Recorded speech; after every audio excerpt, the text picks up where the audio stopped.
Welcome back to the latest episode of The Black Table on the Black Star Network.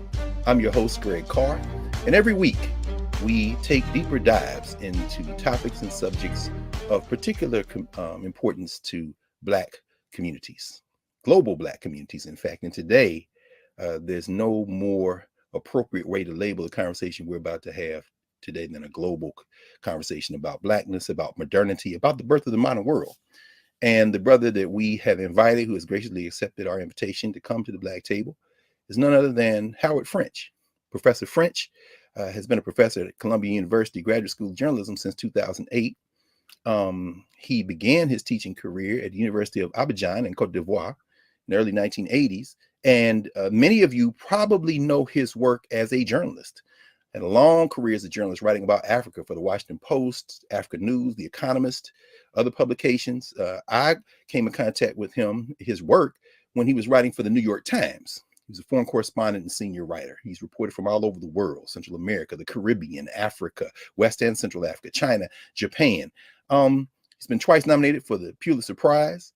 And of his several books, that certainly have impacted me and a number of folks who a lot of students I've had over the years. Everything Under the Heavens: How the Past Helps Shape China's Push for Global Power. Africa, China's Second Continent. It is his latest book we are here today to discuss. And this book, this remarkable book, Born in Blackness. Y'all see it there? Africa, Africans, and the Making of the Modern World, 1471 to the Second World War. One man, I don't know how he did it, but we are going to find out together, is literally reinterpreting the history of the modern world over the last half millennium. So without any further ado, we're going to invite to the Black Table our brother, Professor Howard French. Welcome, Brother Howard. How are you, man? It's beautiful to be with you, Greg. That was a lovely introduction too, by the way. Hey, man, that's the absolute least we can do. When you work this hard, we have to honor that and elevate that. And so we're deeply grateful. We're deeply grateful. We want to jump right into it. This book, which with notes goes to 500 pages, and it is a beautiful book, beautifully written, beautifully crafted, and beautiful looking too. We talked about that a little bit before. I want to start at the end, in the afterward. As you talk about your family, you talk about your roots, you talk about your wife's roots in West Africa, Ghana, you talk about your family roots in Virginia. But there's something you say here that's going to, I think, allow us to ask you the question of how you conceive this book and what you hope to do with this book. You end the very last paragraph of the book. You say, as much as anything else, the story of my ancestors put me on the path to study the broader history of the Atlantic world contained within these covers, ending the invisibility of Africa in the construction of what we all know and experience as the modern lies at the heart of that struggle. Tell us, brother, this thing captured your imagination. You spent years on it. What are you trying to accomplish with this book? Well, to begin with, the book starts in my childhood, if you wish. I grew up in Washington, D.C. for the first half of my youth, but my ancestral roots on my mother's side of the family are in Virginia, in central Virginia. And the story as we know it dates to the period of Thomas Jefferson, where a political ally of Jefferson, later the governor of Virginia, a man named James Barber, fathered a child with a woman he owned. And that woman is my ancestor, my grandmother's grandmother. And I tell her story in this book. We have the bill of sale for that person. We have a photograph. You know that. You write about that. You said, no, this is not speculation, huh, Hal? That's right. We've retrieved it from a Virginia courthouse. We have a photograph of the daughter that she gave birth to as a result of that coupling with her master.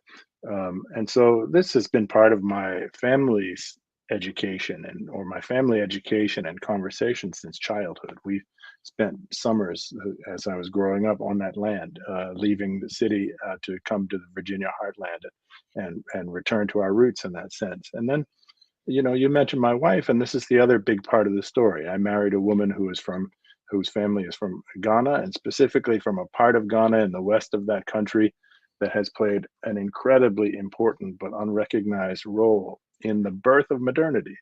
Unrecognized is too weak, cut out of the story of the birth of modernity. This is the place where Europeans first succeeded in a decades-long search to connect with the wealth in gold that emanates from West Africa in the 15th century. They worked for decades to find where is all the gold coming from in Africa. And in 1471, a year that is mentioned in the title of my book, Yeah. they arrive at a place they come to call El Mina, which means the mine. And that's just a few miles from where my wife is from. And so in that sense, this has also been a family conversation for me from a very early age. And I've been married a long time now, and so I've been ruminating about all of these things. And I've also been, as you alluded to, in terms of my career, traveling a lot. I've worked all over the Atlantic Basin. I'm from the United States, of course, the American South in specific.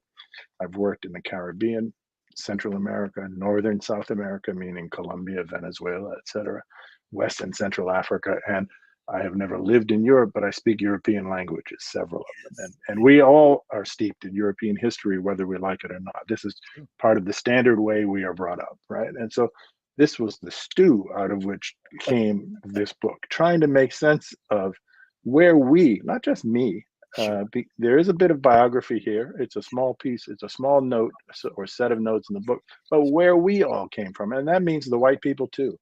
All of us came out of this cauldron whose base ingredient, whose most important foundation was Africa and Africans.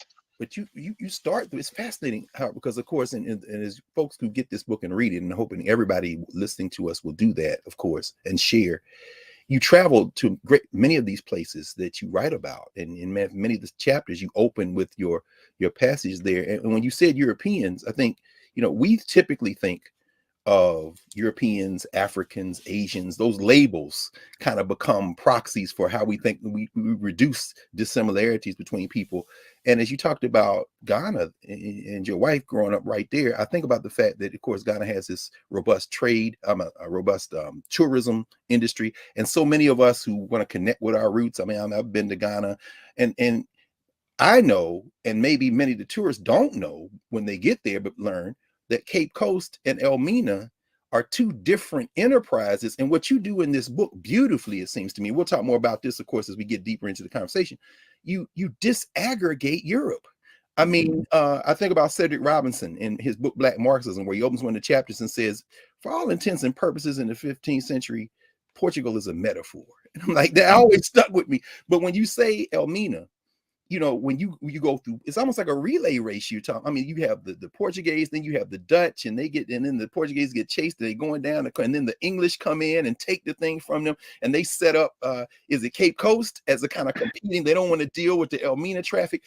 Could you help us understand what we miss when we don't take the time to give granular attention to these labels that we often think about when we're thinking about world history, if we think about it at all? Sure. Let me try to go back to near the beginning of this story in answering your question. Okay. And I'm going to pick up on the Cedric Robinson quote that you use. Portugal was literally nowhere in Europe in the 14th century. Portugal was a brand new kingdom. I mean, no offense to Portugal or to Portuguese people, but it was a brand new kingdom and a very poor place. There was nothing special or remarkable about Portugal. Portugal broke off from proto-Spain. Spain, under that name, didn't exist yet. It was a bunch of kingdoms, the most powerful of which was Castile. Portugal breaks off, and Spain wants to recapture it. And Portugal is desperate for some kind of economic means to get onto its feet and be able to resist Spain.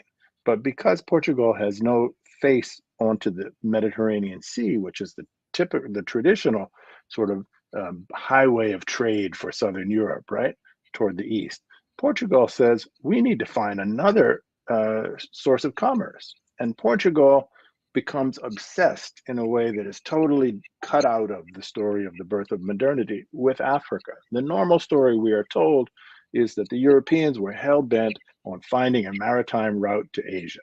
And if Africa is mentioned at all, and it usually isn't, but whenever it does come up in these sort of standard accounts of the birth of the modern world, Africa is presented as a mere obstacle. It's inert. It's historically unimportant. Africa needs to be circumnavigated. In fact, the Portuguese, knowing about the story of Mansa Musa and of the incredible amount of wealth known to exist in the heart of the Sahel region of West Africa, the Portuguese sort of fixate on the idea of connecting with West Africa as what I like to call their moonshot. This is their long odds bid to get onto their feet so that they can resist Spain and become strong. And so in the early 1400s, they set out down the coast of West Africa. They're not looking for Asia. They're looking for West Africa. And they have to overcome their superstitions and their technological limitations. And by 1471, they arrive in the place they call Elmina. And lo and behold, even poor people in Elmina are wearing gold. And so they figure out, oh, this is where the gold is, right? It is this discovery that sets everything in motion. Okay, I'm sorry. Go ahead. Go ahead. No, I was going to ask is, I mean, the way you open the book, and I think about the Museum of African American History and Culture, which, although Africa's history is obviously much older, when you go to that bottom floor, they have those parallel tracks where you see Europe and Africa at the same time. But you make a powerful point in the first part of the book, and we'll come back after the break and continue to talk about this, where you basically say Europe really doesn't have anything to trade. Any of those places up there. Asia is on the move. You make this whole connection between China, and there's a moment in time where you say if the Chinese had continued doing what they're doing, they're bringing giraffes back to China from East Africa, you know. But you talk about how they begin to venture out. You talk about Prince Henry. You talk about, and you make a distinction between that. Is it the Aviz dynasty and the Ming dynasty? It's like the choices that become the choices we now attribute to Europe and this European miracle are really informed by the places they can't go, the things they can't produce to trade with, and their obsession with getting things that they don't have anything of. When you say people are just wearing gold, I mean, and you bring Mansa Musa in very early as symbolic of that. He's even on a map. In fact, there's a Museum of African Art has an exhibition right now with a reproduction of the map, which of course you put on the cover of the book. I mean, that's right. Do we have to rethink even what we think about in terms we think about this European genius? And I mean, as you're narrating this, just all that comes to mind. We absolutely do. So the Portuguese arrived in Elmina in 1471. Elmina is in the modern state of Ghana, right?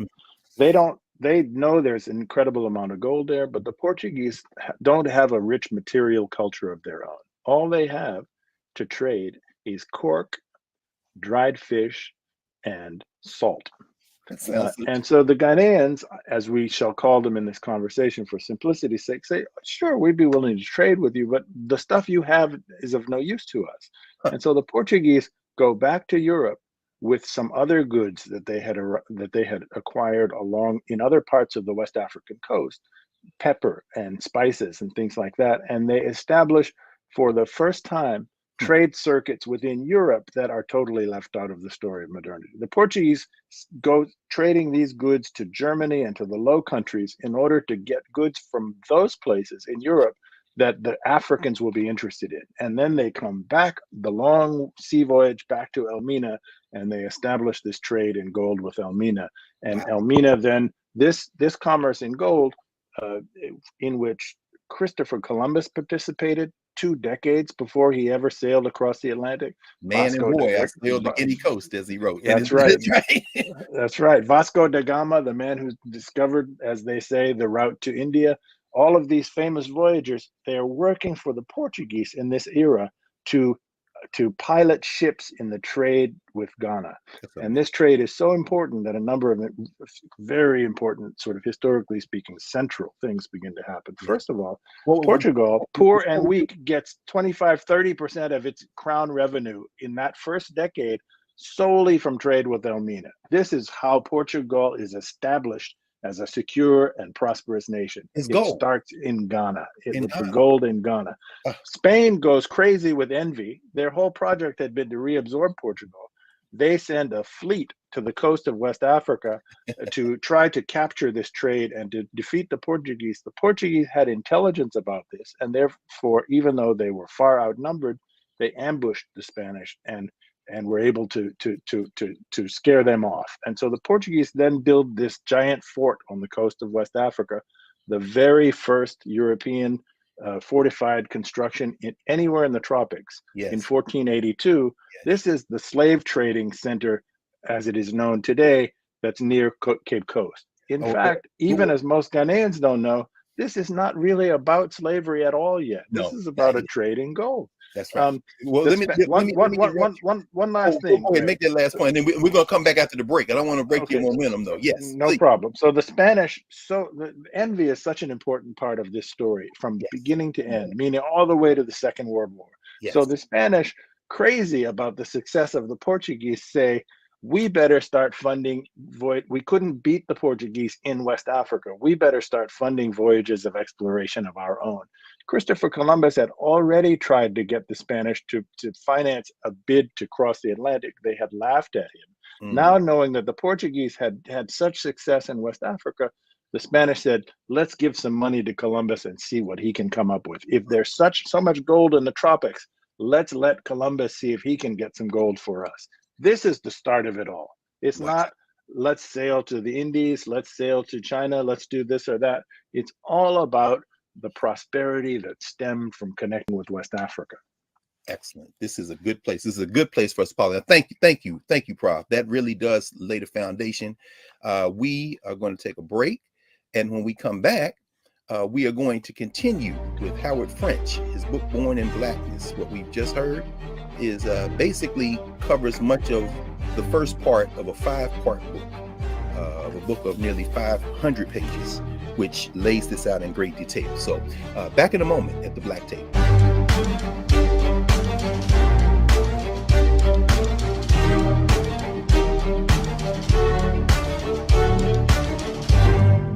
Time to get paid, blow up like Fanbase exclusive audio rooms are here. Now tap, talk, and get paid. Monetize your live podcast and most engaging conversations. You can now create exclusive audio chat rooms only for your subscribers and biggest fans. And as a user, subscribe, listen, and talk to your favorite creators. Now tap, talk, and get paid. Because everyone's a fan of something, and everyone has a fan base. I'm blowing up like you thought I, and if you don't know,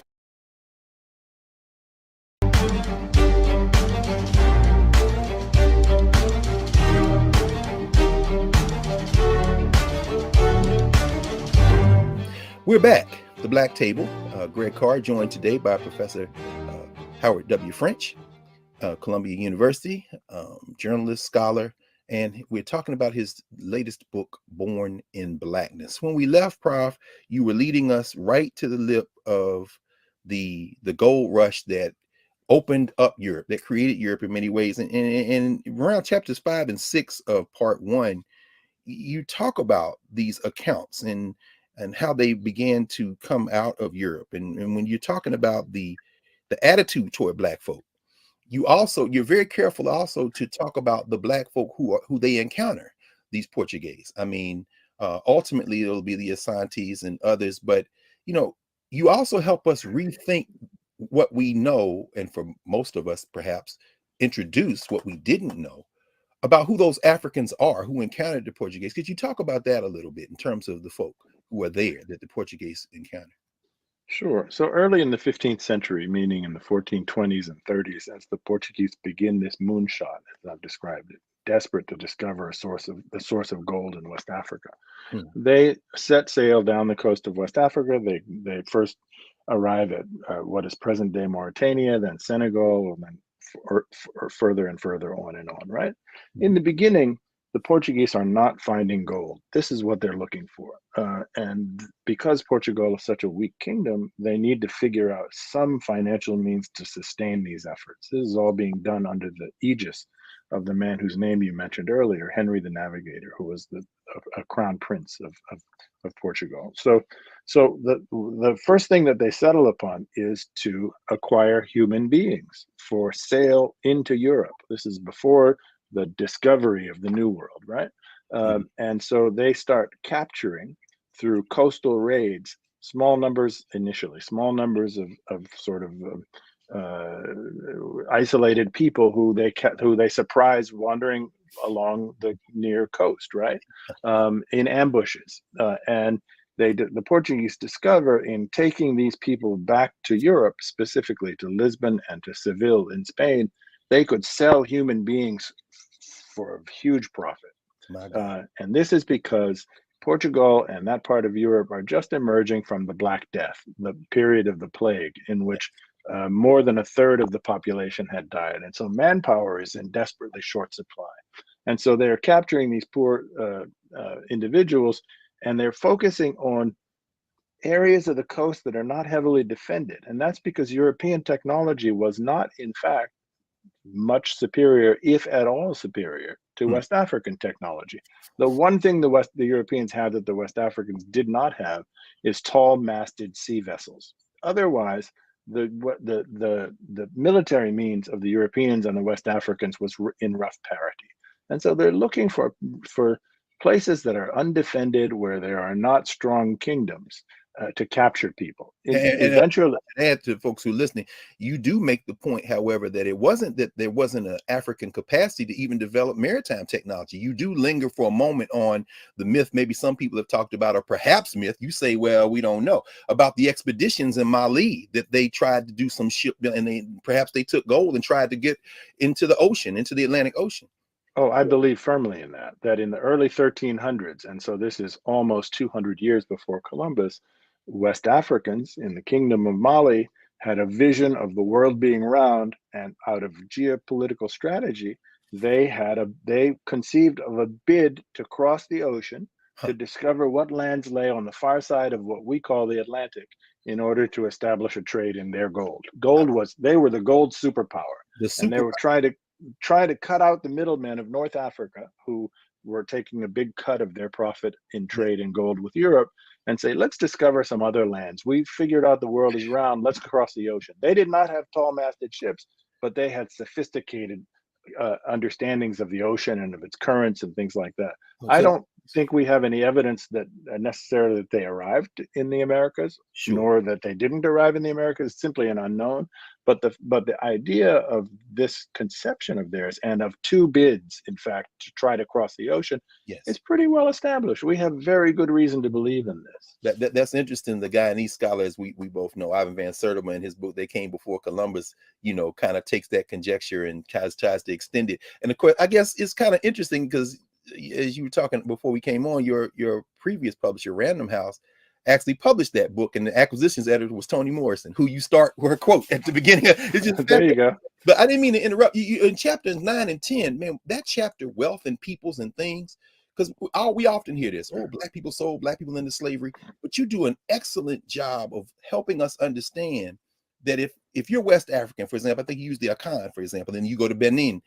If you've got a lot of land, but you need people to work the land, the wealth is actually in people and not things. And so there's this thing that begins to emerge, and you really explore it in later sections, where this class dimension comes into play, where Africans, once the Portuguese have gone beyond the people they're randomly capturing and start negotiating and then trading for centuries, this exchange in people, do you think there was a common understanding of enslavement between these various different groups of Africans? And I mentioned another thing. You talk about John Thornton later in the book, and I'm reminded of Walter Rodney in the History of the Upper Guinea Coast, where he says, y'all can't say that slavery here was like slavery other places, but, and drawing from Thornton, and as you kind of tease out, it probably depends on what type of African society you're dealing with. You can't just put a blanket over Africa and say all these societies were the same. I mean, could you help us understand even the question of wealth and people as opposed to wealth and things, and how this plays out? These are such vital questions. First of all, linking to your previous question, the Portuguese quickly discover that these coastal raids that they're doing is costly to them. They're not strong enough to impose themselves uniformly along the West African coast. And every time they raid someplace, they're losing men, right? And so the Portuguese finally, as they venture further and further, discover that there are really well-organized societies here and there along the coast, and that a smarter strategy for them is to negotiate trade. This is before they had discovered gold at Elmina. And so let's negotiate trade with the Africans in human beings. The Portuguese figure out there's a lively interest in buying human beings, let's call them slaves, into Europe. In fact, eventually 10% of the population of Lisbon and of Seville in Spain become African as a result of this trade. The question is often asked to me, much as you did, well, so doesn't this mean that Africans are equally culpable for the slave trade, or that white people have nothing to be ashamed of, or that this was nothing unusual, or why are you laying a guilt trip on us? about this thing, there's just all this peremptory questioning about the basis of the slave trade. Africans, a few things need to be said. First of all, before the establishment of truly extensive links between Europe and Africa, Africans didn't think of themselves as African. It's a hard thing for us to wrap our minds around, right? If everybody is Black that you will ever encounter in your life, Blackness is not a feature. Blackness is just Blackness. That's just what human beings. You make that point with the ruler of Dahomey. It's like, look, all these people look the same. All we're doing is defending ourselves. I mean, it's fascinating to when you bring that point up, man. Well, I'm sorry. So Blackness, like whiteness, emerges from this clash of cultures and these encounters over time. Second thing that needs to be said is, worth in people as opposed to in money, right? This basis of African trade. So the Africans, even hundreds of years after the first sale of slaves by Africans to Europeans, Africans have no conception of what use Europeans are making of enslaved people. Wow. Because Africans themselves do not use enslaved people that way. Africans throughout Africa worked to assimilate captured people who had been defeated in warfare, and into the victorious society, because the supreme value of any ruler was increasing the population. And so keeping them marginalized or as a subject class or something like that, or rank exploitation, made no sense in that cultural context. And so the Africans selling people to the Europeans not only have no conception of chattel slavery and of plantations, and I want to deconstruct this word plantations. Plantations, we need to get away from using this term. Plantations are prison industrial labor camps. They are nothing less than that, right? Plantation is far too elegant for what we're talking about. Yes, sir. In fact, let me pause you there for a second. We just took this is going to be a shorter segment. We're going to take a quick break. When we come back on the other side, please continue in that with the point you're about to make, and we'll be right back at the Black Table. Red Carr, Howard French, born in Blackness. Back in a moment.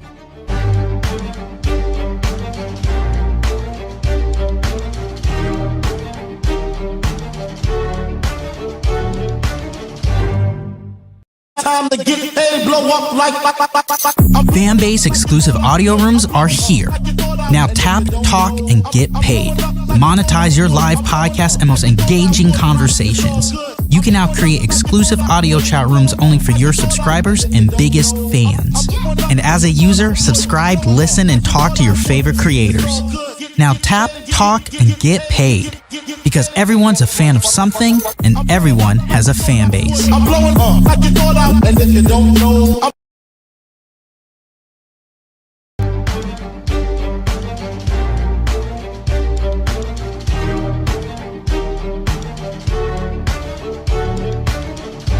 Welcome back to the Black Table. I'm Greg Carr here on the Black Star Network, and we are in the middle of one of, if not the most important conversation Black folk need to have when it comes to historical memory, the birth of modernity in Africa's place, with Professor Howard French. Prof, when we left, you were just leading up to the creation of these prison industrial death camps, these labor camps, these plantations, and again, you all have to get this book. It's almost 500 pages. How do African people get pulled into this huge complex? And I'm thinking now about near the end of part 2, we talk about the end of the world and pathways and becoming Creole. You make this point on brassage and creolization and how Blacks become, I think the phrase you use is the unabsorbed catalyst of this. I mean, could you talk? I mean, are we at the moment now where this thing just begins to explode exponentially in terms of these European countries that are going to use Africa as a piggyback ride into modernity? Or Sure. So as Europe begins to subtract people from Africa and to put them to work in these new institutions that they established in the New World, which I'm calling prison industrial labor camps, Europe begins to obtain wealth on a scale that's never been seen before in human history. This is the most, I argue, the most important economic advance in the modern age prior to the Industrial Revolution.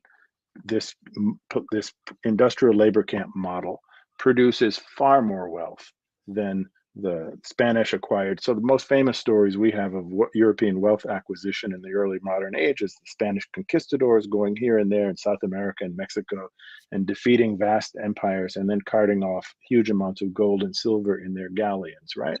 Hmm. We are not told how much more wealth, in fact, Europeans obtained in this era from prison industrial labor camps, growing especially sugar. First in Sao Tome, where this model is invented, Sao Tome just off of equatorial Africa. Then it transits in early 1500s, the Atlantic, and is established in Brazil. And then in 1630, it sets up shop in Barbados under the English, and then into the French Caribbean, Martinique and Guadeloupe, and finally Haiti, which is the richest, not called Haiti yet, it's called Saint-Domingue, but French controlled and the richest colony in the history of the world. This is a cycle. In each of these places, each of these individual places, take Barbados, 1/3 the size of the city of Los Angeles. The exploitation of hundreds of thousands of Africans creates far more worth in that tiny little place than all of the gold and silver that the Spanish carted off. Right? Can I And ask so you? you're asking, yes. No, I was going to ask you. In part 3, you got a chapter. I think it's chapter 20. Capitalism's big jolt. And I don't think people understand the impact of sugar and then the triggering of caffeine and then cocoa. I mean, you know, I often tell students this is almost like the international drug trade starts with Europe. But when you talk about Barbados, and we will have to have you back because in terms of contemporary politics, I would love to hear what you think about somebody like Mia Moore Motley in Barbados breaking away from the crown. Barbados, that little place, you know, because they have this proxy war. So could you talk a little bit about how these commodities literally created the political economy of these European nation states? Sure. So Barbados is, in fact, the beginning of the British Empire. Britain was a bit player in the story prior to the Barbados. Sugar is an extraordinarily rare and lucrative luxury item. And so the English had watched the Portuguese make an incredible fortune in Brazil, and they said, we got to do this too. And they capture Barbados, which had the Spanish controlled most of the Caribbean, but they had focused on the big islands, Cuba, Hispaniola, and Jamaica, which they originally controlled. And so the English said, okay, these smaller islands close to South America, the Lesser Antilles, we can take over these and start this model. This is where England's wealth and preeminence in the world begins. This is the very foundation. It's in that tiny place of Barbados.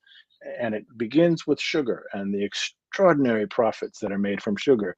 And it's not just an economic story of incredible wealth extracted from African labor in a little tiny postage stamp sized place like Barbados, but it changes English society in fundamental ways that your question alludes to. So sugar and coffee become commercially available for the first time. In 1650, a coffee shop is opened in the city of Oxford in England. Right away, it spreads to London. English people become addicted to sweet coffee. Some entrepreneur gets the idea that if you have a captive audience sitting in what we'll now call a cafe or a coffee shop drinking a stimulant, they like to discuss the affairs of the moment, the affairs of the day. Let's sell them a broadsheet with the news. This is the birth of newspapers. Come on, and man. It is out of the birth of newspapers, which is derived from all of this extracted African labor, that English democracy takes its seat. Citizens begin to feel, for the first time, we have a right to know what's happening in our country. This is a citizen's right, and we are going to be part of the debate. All of this flows from expropriated labor. So the intellectual class, the leisure class, even the people working in the factories who can now work longer and produce the wool because they got caloric intake as a result of sugar. Correct. While all that's going on, you make a fascinating point about the technology and the intellectual work behind extracting labor that is worked out in Barbados and then comes to Jamaica, and the French are doing it. And as I was reading and I'm thinking, you really have laid the foundation for how we should even reimagine how we think about labor in a modern capitalist society. They're working the hell out of these people, and ultimately dehumanizing labor becomes a foundation in modern capitalism. But that stuff's worked out in the plantations too. Well, the like you said, the prison industrial camps as well, isn't it? Yes, and that's why I insist on that term, because this is a new form of labor organization.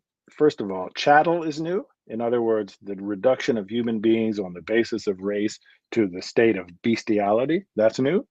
And then secondly, the division of labor, the tight, nearly militarized supervision of workers, the extraction of productivity through corporal punishment, the specialization of Africans who are broken down into teams and held accountable for their production and punished if they fall short in their productivity and trained in specialized tasks. All of these things, which we think of, most of which we think of as part of industrialization, all take place in these prison industrial labor camps. And so we typically, think in, that's what we learned. Right. We think industrialization starts in England with textile factories, and this is a matter of ingenuity, right? This is Europeans. They come up with a bright idea. Aren't they clever, right? This actually happens in the skin of Black people. 150 years before there's anything happening with textiles in England. So let me ask you, man, this is fascinating. The English, as you say, they're not even players in this. Now I remember as a child, forget the ambush the Portuguese have on the Spanish. The only thing we learned about the Spanish, if we learned anything, was the Spanish Armada and their defeat by the English, because England is narrating this thing as their great breakout. But you make a point, you sustain an argument that the Dutch, actually the Netherlands, had the plan for this global thing. They couldn't bring it off. And it's almost like the English pick up their notes and execute the plan that the Dutch had. How did the Dutch play in this? Well, so the Dutch have always been a small maritime nation, no natural resources, fragile land subject to flooding. And so they've always been outward looking, right? And the Dutch were in the early modern era, they were the subjects of the Spanish, and the Spanish were Catholic, of course. The Dutch were predominantly Protestant, and the Spanish were taxing the Dutch heavily. And so this is kind of the American story well before America was born, right? Taxation with no representation. There's a religious dimension. The Dutch got fed up and said, we're going to do our own thing. We're going to break away from you. But because the Dutch were such important elements in the Spanish commercial world, the Spanish fought back and tried to retain them. And so the Spanish, knowing how much money, the Dutch, knowing how much money the Spanish were deriving from Portugal, because in 1580, Spain and Portugal merged, the Dutch didn't attack Spain, they attacked Portugal. And they went to Brazil and they stripped off Portugal's sugar colonies in Brazil. They knew this was the secret of Spanish wealth. And so the Dutch then say, okay, let's run with this. We've got Bahia, we've got Pernambuco. Let's establish some colonies in North America, namely in New York, because these places in wherever sugar grows, the land is so valuable from the productivity of enslaved people, it doesn't make sense to farm anything else. It doesn't make sense to produce anything else. And so New York is made as a supply colony for the rest of the Dutch sugar world, right? And that's so why they have New Amsterdam before New York. Yes, that's New Amsterdam, right? So the Dutch have this integrated idea of what empire should look like, and this is what the English see the Dutch success and say, we can beat the Dutch. We're bigger than them. We're also a maritime player. Let's build up our naval power, and we'll take them on and just steal their model. And so that's exactly what the English do. It's amazing. And of course, as you talk about in the book, I mean, Jamaica becomes their Haiti of sorts. And I laughed out loud, man, in reading that chapter, A Few Acres of Snow, where Voltaire says, look, man, Canada, man, you can't grow nothing up there, just a few acres of snow. But we're going to pause here, and we have one more segment. We do not have enough time. I hope you all understand how much everyone needs to read Born in Blackness, particularly Black people. And when we come back from the break, how we really want to explore who needs to read this book, why they need to read this book.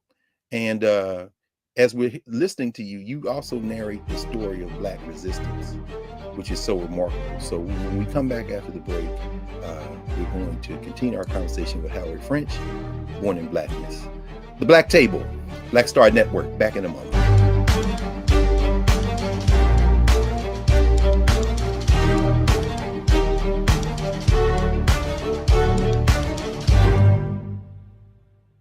Time to get paid, blow up like Fanbase exclusive audio rooms are here. Now tap, talk, and get paid. monetize your live podcast, and most engaging conversations. You can now create exclusive audio chat rooms only for your subscribers and biggest fans. And as a user, subscribe, listen, and talk to your favorite creators. Now tap, talk, and get paid. Because everyone's a fan of something, and everyone has a fan base. I'm blowing up like you thought out, and if you don't know, I'm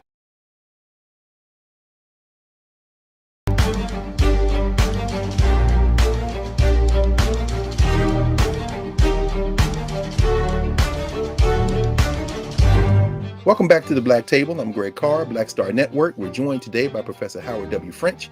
We are discussing his latest book, a remarkable book entitled Born in Blackness. Prof, I'm so sorry in advance. We really don't have enough time, man, because we haven't even gotten to the fourth and fifth sections. So I want to ask you, I'm sure a lot of people, particularly Black folk, are thinking, well, did we fight back? Did we just take an L? And I'm thinking about, even in contemporary ways, as you discuss the way that these African societies develop, you talk about the toll that this type of thing had on the continent of Africa, how it disrupted African societies, created mistrust and fear that echoes to this day, created the population. But you also talk about resistance on both sides of the Atlantic. Could you speak a little bit about how that resistance looks, including those chapters in the last section where you really get into Louisiana, Mississippi? You really see this widespread resistance. Thank you for that question, Greg. Let me just start by sort of saying who I wrote the book for, right? Yeah, Who I wrote the book for is in part a story of resistance. I wrote the book for everyone. We are all, whether we're black, white, red, yellow, or whatever, the inheritors of modernity, the modernity that was created in this cauldron whose fire consisted of Africans and Africanness and of the labor extracted from Africans. And we need to place this back into the center of our history, right? But I wrote this book in specific with the desire to persuade African Americans of the urgency of reconnecting across borders with the bigger, broader history of Blackness, and to understand that resistance for us as a community consists not only of fighting our national battles and existing parochially. We got our hands full in this country, but we have to overcome the idea of resisting in a parochial sense, meaning, just fighting local battles. That resistance consists of connecting across frontiers and reestablishing the urgency of what unites us via this history across regions throughout the Atlantic, as opposed to the particularities that make one community special or distant or different or distinct from another. Like, I'm West African, or I'm African American and you're Caribbean, and therefore we're not really the same thing. Resistance consists in part of getting rid of that kind of thinking. Okay, now back to your question explicitly. Yes. Resistance is part of begins at the beginning of this story. So in Sao Tome, where the slave and the prison industrial labor complex is invented in the early 1500s, there are uprisings. There was a ship mutiny in some of the first ships brought from mainland Africa to that island by the Portuguese. Enslaved people rose up and killed the Portuguese crew. They didn't know how to sail the boat, but they were close enough to the shore that enough of them survived to swim ashore and establish a community in the forest in the southern part of that island, which thrived for almost 100 years before the Portuguese learned of them. And they connected with the enslaved populations on the island and nearly overthrew the Portuguese. So this is from the very beginning of enslavement. You mean to tell me that, sorry? No, I was going to say, you mean to tell me that even when we do learn about the Maroons, and as you write about the Maroons in English speaking, the Marronage, or as you talk about in the Quilombos in Brazil, you mean to tell me that those first communities were not in the West Atlantic, but literally off the coast of Africa? Just off the shore of Africa. Africans at every moment of enslavement resisted enslavement. Wow. And they still tell those stories. When I read the chapter, you said they still tell those stories there. That's right. I drove up, no tourists go to Sao Tome, right? So I show up in Sao Tome and I'm driving to the part of the island where those communities were established hundreds of years ago. And the school kids who surrounded my car knew right away why I had come. I didn't have to start asking them the question. They knew what their history was.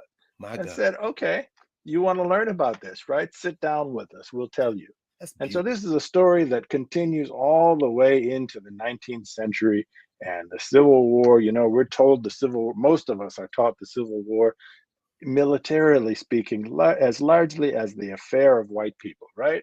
There were the white armies of the South and the white armies of the North. That's right. And eventually, because the North had a more sophisticated and more industrialized economy, the North wins the war. In fact, the North won the war because Abraham Lincoln was finally convinced to allow African Americans to fight in the war. They had been clamoring to do so. They enter the war in the late stages, and this becomes a decisive moment in the history of that military contest. And we're not taught that, right? And so this is another form of resistance. Resistance is there from the very beginning to the very end. And you, I mean, I love it. And of course, everybody, you just have to read this book because we've left everybody. I mean, when you quote Dessalines and you talk about Toussaint, and if Napoleon hadn't sold them out, maybe they could have worked something out. I mean, you just go through, and then Charles Desmond, and you talk about all these rebellions, and then you end. And I couldn't help but think of August Wilson when you quoted Mary Baraka near the end, when you're talking about the gift of black folk. I mean, Wilson's three of his B's, right? Baraka, the blues, Ramari Bearden, the gift of black folk. And then you evoke Du Bois. And by the way, you all, he's got everybody in there. C.L.R. James, Eric Williams. We've left so much to the side. Maybe, Prof, as we kind of wind to a close, you can help us understand not only the gift of black people, but the responsibility of everybody in the world to recognize indifference. There isn't something to exploit, as we see what Europe does, but perhaps something to celebrate and learn from. I mean, but those last few chapters, you really do hone in on, the implications of this history for our contemporary world, particularly for black people. Could you talk about that for a little while? Sure. The gift of black people, Greg, is threefold. First of all, black people created the West. I can see people shaking their heads, falling out of their seats. What do you mean they created the West? There could have been no West without Africa and Africans. What do I mean by the West? I mean this condominium that it existed economically and politically speaking between Western Europe, the Atlantic nations of Europe, and the continental United States, what becomes the United States. It would never have happened without African Africans.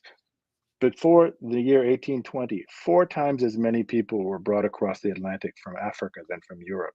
Those are the people who, under conditions mostly of chattel slavery, did the hard work that made the West viable as a thing, that made the American colonies viable as an economic venture.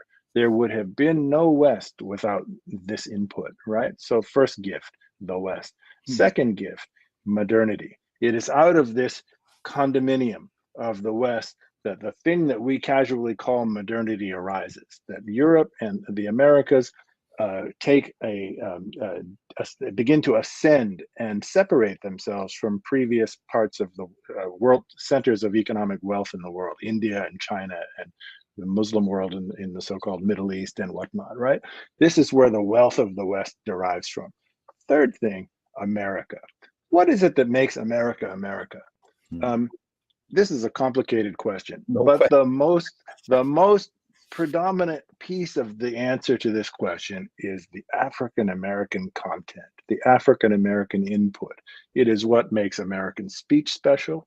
It is what makes American music special. It is what makes American literature special. It is what makes American just the simple way we walk. I don't care what your race is. We can see this in your walk, right? And so this is what makes America a unique thing. Don't want to interrupt you, but I just want to chime in for folks who understand that this brother has traveled the globe, reported from all over the world. So when you say that, you're not just talking about something you've researched. This is a thing you've seen. There's an American walk around the world, and you say and lived.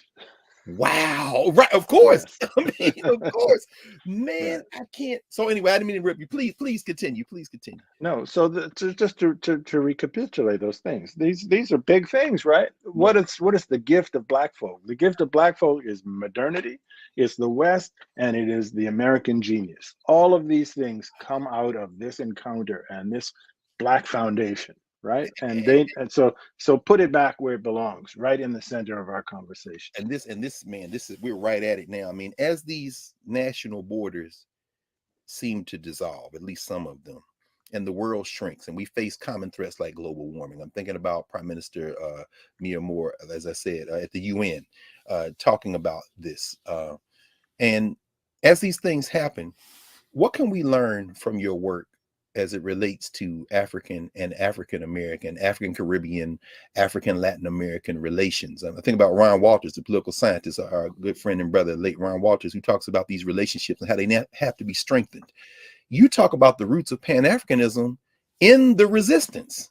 I mean, what, you know, so, and even in West Africa, when you talk about Nzinga and trying to create some types of formations where she can bring people together, and she's not alone, of course, in this. What are some of the lessons we can learn from? So this has been this thing you've called Pan-Africanism is a struggle that has waxed and waned across the ages. The first instance of it, in my view, is on Sao Tome with the revolt that I described. Oh, wow. Okay, where people straight from Africa, meaning the swimmers off of that wrecked ship, combine with other enslaved people on plantations and plot to overthrow Portuguese rule. Those are people who speak different languages, brought from different parts of Africa, and they have identified their common fate of exploitation and said, we're not going to put up with this, right? What we need to learn is that as this thing has waxed and waned, we can't lose sight of the ball, right? So in the 1940s and 1950s and early 1960s in this country, this is recent memory, historically speaking. We were in a moment in this country where political elites among the African American population had Africa and the Caribbean at the forefront of their minds. These are people who, you know, Martin Luther King, Ralph Bunche, I could go on and on with many other names. Horace Mann, just to mention Americans, right? Had connections in Africa that supported Nkrumah in terms of Nkrumah's independence drive in the 1950s to become the first sub-Saharan African country to obtain independence from European colonialism. Nkrumah becomes independent. People of West African descent in Britain and people in the West Indies begin to describe themselves, symbolically speaking, to adopt the identity as we are all Ghanaians because we partake in the joy of the triumph of the Ghanaian drive for independence and for self-sustenance, right? This is the kind of spirit that we need to nourish among ourselves in order to assist each other across these divides and to take strength from each other's successes and to learn from each other's struggles and our failures and to plot our way forward more successfully. This is the Pan-African thing that I have said has waxed and waned. And comparatively speaking, when you think about what happened in the 50s and 60s, we're at a relatively low moment right now.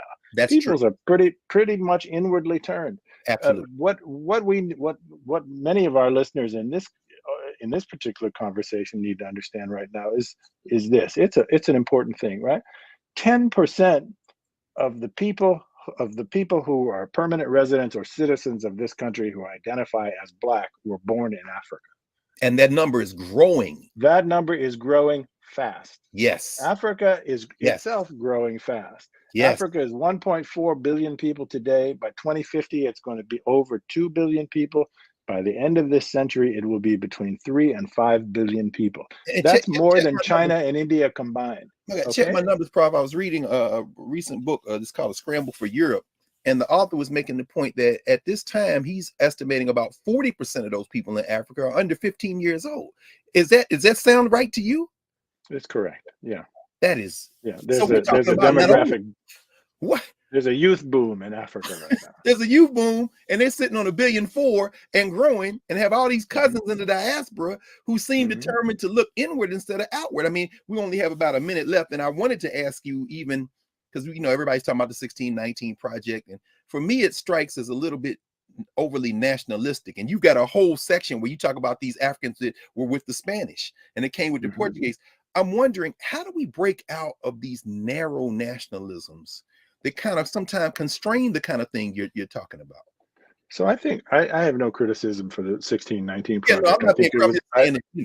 I think it's important, and I mean that sincerely. However, it is a national project. It is a project that places American history at the center of its focus. And doesn't expend a terrific amount of energy looking beyond American borders. And that's legitimate for its own purposes. Sure. My project is very different. I'm saying, let's put African Americans back in world history. Let's think of the big picture here. Let's go deep into time and talk about where we come from, and that there's strength and purpose in this, and that, you know, the American story is fine and it's great, and there's things to be proud of, and there's things to you know, shed tears over, right? But it's a small part of a much bigger story, and that much bigger story has a lot to teach us. Professor Howard W. French, when you said that, man, you know who I thought of immediately was Carter G. Woodson, who said the same thing. He said, this isn't Negro history, it's the Negro in history. And you've given us, you know, you've given us with this book, the latest. As I was reading it, I was thinking about journalists like Lerone Bennett with Before the Mayflower, folk who are writing to general audiences like There's a River, Vincent Harding, and those who have written many academic books and textbooks, which make many of these points. But you, not only as a scholar, but as a journalist, crafted a way to bring all those stories together, add your perspective, and put it in a place where, and as I told you in other contexts, some school children, there's a family where they were reading the book to their children, and the child said, I want to ask Professor French a question. So, I mean, that's the reader accessibility to this book. And we want to thank you for this work, brother. It's a real gift. And we intend to honor you by reading it and thinking and acting on what you've laid out for us. So thank you for joining me. I'm honored by your spirit, Brother Carr, and by the intelligence of your questions, and by the sort of deep and open kind of commitment that you have to these topics. And I welcome the audience. Don't be intimidated by 500 pages. I've written it for you. It reads from start to finish. We're people of the book, as you say, the point that they made when they deal with the Muslims. This is a book. I mean, the Bible is a lot longer than this, and so if you can carry it out, you can certainly get born in blackness. So thank you, Professor French, Howard French, for joining us here at the Black Table, and we're looking very much forward to having you back soon so we can continue the conversation. It'll be my pleasure. Yes, sir. Yes, sir. Back in a moment.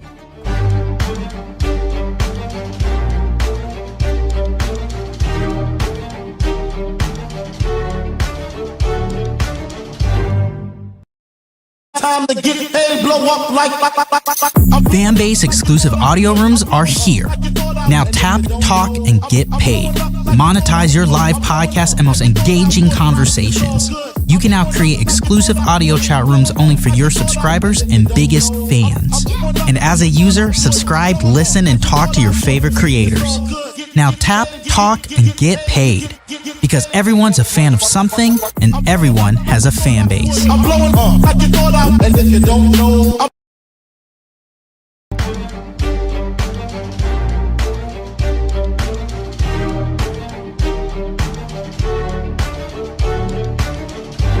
Welcome back to the Black Table, Greg Carr, Black Star Network. We have been joined for the hour by Professor Howard W. French, discussing his book, Born in Blackness. And so we'll end today with a quote from one of Professor French's friends and comrades and colleagues, a man who is now an ancestor, the great Haitian scholar, word warrior, culture keeper, Michel Rolfe Trujillo. Trujillo wrote that history involves people in three distinct capacities. Number one, as occupants of structural positions or agents. Number two, as actors in constant interface with a context. And number three, as subjects, that is, as voices aware of their vocality. Peoples are the subjects of history the way workers are the subject of a strike. They define the very terms under which the situation can be described. Without knowing who we are in time and space, we often become people who are acted upon instead of people who act. And today we spent the hour with a brother who is urging us through his scholarship, through his practice, through his model, that as we become informed, we act to create the world we want to live in. So join us again next week for the next convening of the Black Table. Looking forward to that. And in the meantime, y'all stay safe.